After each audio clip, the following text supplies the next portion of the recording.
I remember seeing my first one way back in 1992. A guy on the bus was actually helping me pull one of my loose teeth, and he gave me a magazine to look at while he was trying to get it out. The magazine he gave me was Mini Truckin. As I looked through the pages, I was amazed at these, amazing looking little vehicles. Whoever thought that little trucks could be so cool, whether they're lifted or lowered, with hydraulics, convertibles, and powerful stereo systems in vibrant colors. This was amazing. Where did it come from? Who inspired it? Why is it here? Those are all questions that make you wonder about this industry. And even though everybody thought it died out, there could be a resurgence in the mini truck environment with the arrival of brand new mini trucks to the automotive market. Yeah, we're talking about mini trucking and how brand new vehicles like the Maverick and Santa Fe may bring back that age-old segment from the aftermarket world from the early 90s. Yes, mini trucking. It's here and it's cool.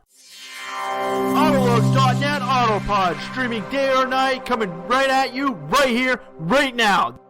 Welcome back to the AutoLooks podcast. I am your host, as always, the doctor to the automotive industry, Mr. Everett J, coming to you from our website, AutoLooks.net. That is all one word, AutoLooks.net. Stop by the website and see some of our pages. Listen to some more podcasts, read some of our blogs, check out some of our ratings, hell, read some kids' books. And while there, check out the help pages or corporate links websites to find links to all of your favorite automotive pages from around the world on AutoLooks.net. And give a good special thanks to Podbeam.com for getting this podcast out into the world on every major streaming site you can find us on. The AutoLooks.net podcast is there, and it's all thanks to Podbeam. So like we said in the intro, today we're talking about mini trucks. I don't know if you remember, way back in the late 80s and early 90s, mini trucks really started taking off. They started utilizing vehicles like the Ford Ranger, Toyota Tacoma, Nissan Frontiers, Mazda B-Series were all little trucks. And the B-Series was one of the top ones. I don't know about you, but seeing a Mazda B-Series drop down as a convertible with a full-face front grille covering even the headlights is one of those amazing things from the early 90s. And like I said in the intro, I was given a magazine about this. Unfortunately, today I don't have that magazine, but I do remember it. I was given that day a magazine about mini trucks and dirt bikes. Dirt bikes were cool, but I couldn't afford them. I couldn't afford a mini truck either, but the automotive industry, plus my love affair with diecast cars, check out the podcast, Diecast Love Affair, really brought me into the mini truckin market. And it wasn't just cool to say. They were cool to look at. If you've ever seen the Mini Truckin Market, you'll understand. Similar to that of the lowrider culture, Mini Truckin Market also plays heavily on lowered vehicles with hydraulics, but with the addition of roof removal and turning the box into a ballet of hydraulics. Yes, mini trucks are one of the coolest things you'll ever see. It is a market that unfortunately has slowly died out with the loss of mid-sized trucks in the North American marketplace. Now, elsewhere around the world, mini truck markets still exist, where you have vehicles like the Volkswagen Severo or Peugeot Jogger. You could still enter the mini trucking market. But in North America, we have lost it. But it wasn't until Honda decided to get into the truck market that we started seeing the possibility of this market coming back. The Ridgeline helped it, but it would take longer than a decade before people finally caught on to the mini trucks market. Now, if you want to take a trip back in history, we can go all the way back by the late 60s. You started getting some aftermarket trucks when they started doing the cab over designs. Hell, we even had the Dodge Diora concept truck, which really tried to showcase aftermarket pickup trucks to the world. They were out, they were there, they were cool. People turned them into drag vehicles, and they were neat. But it really didn't pick up until the 70s, when the aftermarket world really caught on with the pickup truck and SUV marketplaces. You know, we're talking about things like the Ford Bronco Ranger, the Dodge Little Red Express and Warlock, and hell, even the Ram Runners. Hell, even Jeep had the Renegade editions and the Golden Hawks. They were all there, and it was an aftermarket industry that was starting to make roads. We all know that a lot of these companies by the mid-70s really started getting into aftermarket vans because the van market was exploding, and people wanted cargo vans to be fully accessible and fully accessorized for people that couldn't either afford to do it or have the time to do it. Similar to that today of the aftermarket tuning industry. How many people out there go out and buy a Ford Focus ST or a Shelby Mustang right off the stock lot and think to themselves, I am aftermarket and tuner? Well, I'm sorry to say, but you're not. You just bought it off the lot. You didn't put in the wrench time to put that thing together. Mini trucks. Like we said, in the 70s, this market people started looking at. And by the end of the 70s, mini trucks were starting to enter the North American marketplace. Marketplaces around the world like Japan, China, most European marketplaces, even down under in Australia, already had the crossover utility trucks. We had them in North America with the Ranchero, the El Camino, and that very short-lived Dodge Rampage. So why didn't this market ever really hit on until the late 80s? We get it. During the 80s, people started picking up on it because people wanted aftermarket versions of vehicles. And when ground effects coming in, and body kits, and special paint jobs, and more performance coming out of your vehicle, people started looking towards trucks as an alternative. But full-size trucks were mostly used for work. And back even in the 80s, people looked at full-size pickup trucks as a work vehicle, not a family vehicle. But mini trucks, compact and mid-size pickup trucks from the North American marketplace, were seen as the suburban truck. These were small little trucks for your weekend warriors. These weren't the guys who went out and hauled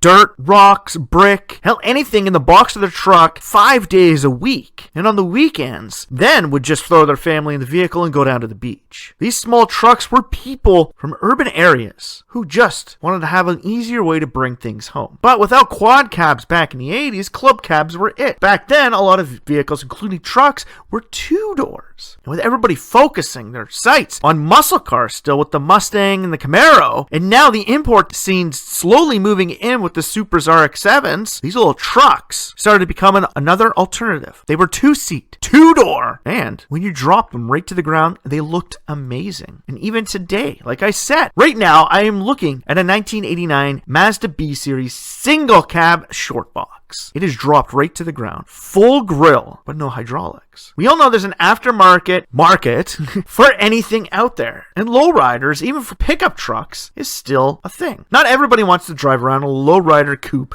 or a lowrider sedan. And with Cheech and Chong proving to us that lowrider culture could be just as cool as going fast, the mini trucks started to pick up. And people started to say, hey, we could put the same things from our lowrider, our 64 Impala, into my dad's old S10. You know, my dad had this thing, and this becomes my first vehicle. You gotta remember, a lot of people, even back in the 80s, never get a choice when they get their first vehicle. A lot of it comes by necessity, price, or in some cases, being passed down through family. And with the late 70s and early 80s, with people getting into the mid-size and compact pickup truck markets, there was a lot more of them out there. And now, at the aftermarket craze created by or pushed out by people like Cheech and Chong for lowriders, some of these urban people were looking at the trucks that their family had given them. Trucks weren't cool. They were made for hauling stuff around. They were made for getting dirty and beating up. They weren't cool until somebody said, what if we drop these things down? What if we flip the frame so it rides lower? We put hydraulics on the box. We weld the cap onto it. Hell, we even cut the top off and make it a convertible. And with it being the late 80s and early 90s, vibrant neon colors were in, and these vibrant colors made their way down to the mini truck market. But again, like we all know, this was a market that could explode and yet retract upon itself. Only as long as mini trucks existed in the marketplace for sale, people would be looking to customize them. But once that market started drying up, where Mazda left our North American marketplace, Dodge pulled the Dakota, and even Ford, GM, and Chevy pulled into the market in the early 2000s, the small truck market started to disappear. It blew up, like we said, in the 80s and 90s due to a mass quantity of trucks available in the market. So with tons of these things out there, you were more likely to see them falling into the aftermarket world. Similar to that of the early 2000s, when you saw the aftermarket industry, and in the early 2000s, it really wasn't until 2006 to 2010, within that 4-year time period, that you really started to see the aftermarket industry make its switch from coupes and sports cars over to sedans and wagons. And hell, even today, crossover utility vehicles. But why was that? Because there weren't new products available. And with the loss of new coupes, convertibles, convertibles and sports cars to the marketplace, people had to move on and go to other avenues. People started customizing sedans, wagons, similar to that of the mini trucking market. People had to move up to full-size pickup trucks by that time. But full-size pickup trucks, and with the crash of the markets in 2008, made driving these full-size pickup trucks, even though they're lowered, odd, because it's horribly expensive to move them around. Sure, there were still people buying up old, mid-size, and compact pickup trucks to make them into lowriders. Hell, there were even new ones entering the marketplace, as Toyota still had the Tacoma and Nissan still had the Frontier. But now, with the rise of the crossover utility truck market, things like the Honda Ridgeline, Fiat, Toro, Ford Maverick, and Hyundai Santa Fe are starting to pave the way for a resurgence in the mini truck market. When you see a Ridgeline, you don't think of this big burly off-road vehicle. You think of something more for the streets, similar to that of the Ford Maverick or even Hyundai Santa Fe. They're more of a street-going urban, sport-inspired vehicle. These aren't products that you would consider lifting off the ground. These are vehicles that you'd want to bring closer to it. It was SEMA last year showcasing to us a resurgence in interest into the aftermarket mini trucking market. It's only a matter of time before this market really does come back. We have to wait until the used car market really picks up a lot of these vehicles. Gotta remember, not a lot of people go out and buy brand new vehicles to customize. People will do that when they got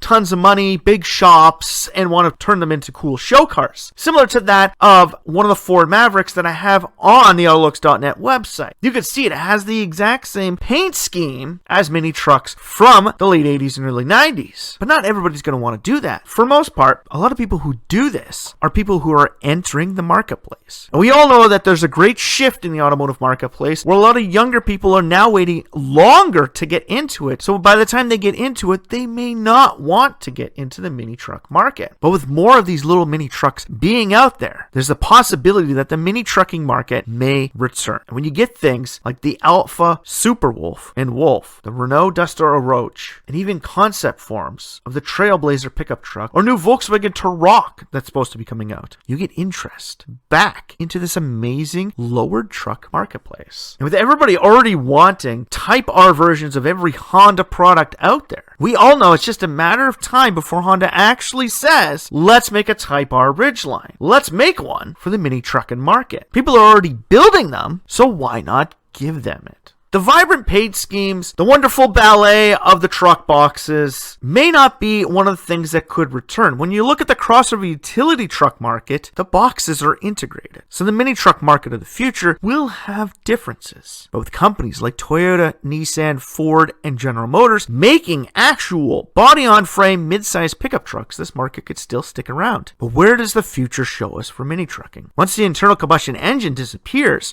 how does that market look to us in the future?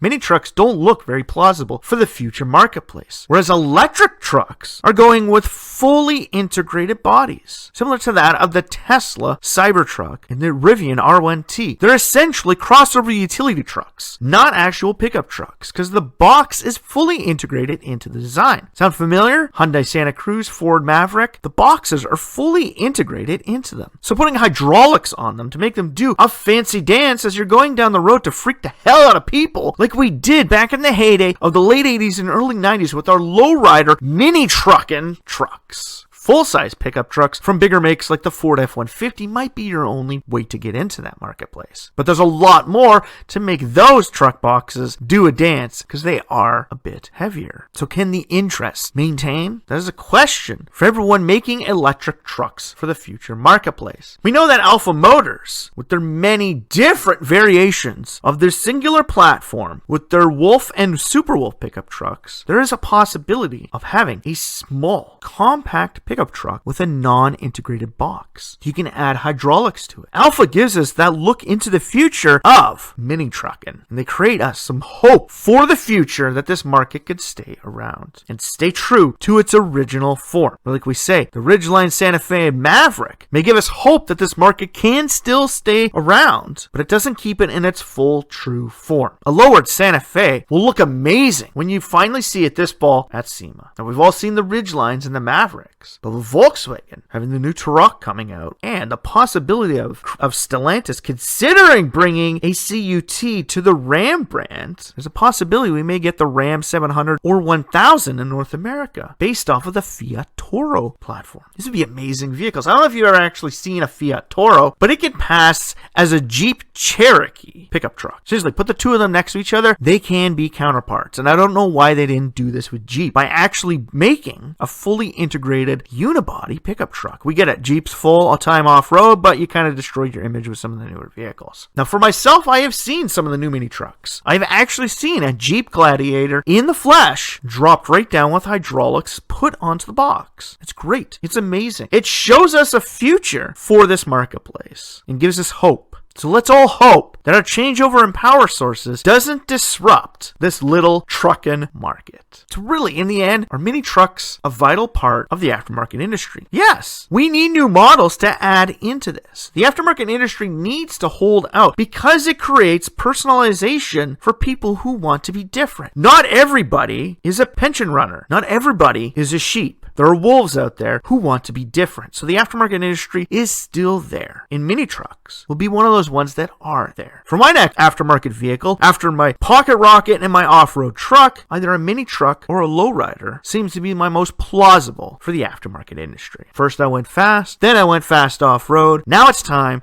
to slow it down and listen to lowrider, because a lowrider knows every street corner. And in my case, my lowrider knows every pothole too. So mini trucks, are they a market that you loved before and you want to see come back? Do you want more people to enjoy this? Well, if history's taught us anything about every aftermarket industry, we all need a generation of standard urban people to go out and buy these in brand new forms. If you don't sell enough of them in brand new form, there won't be enough of them for the aftermarket industry within the next 5 to 6 years. You have to wait until you actually have a resale market to hit this. So the mini truck market may not be big right now, but now with Ridgeline, Santa Fe's, and Mavericks, and the possibility of the Ram 1000 or 700 coming to North America, and Volkswagen's new Touareg, there's a possibility that by 2030, or hell, even 2026, mini trucks may be the next cool aftermarket industry return. So for myself, going slow might be the better option, because we all know there are more laws out there to keep us from going fast. So why not make a vehicle look good and have fun while we're going slow? And that is why we need the mini truck.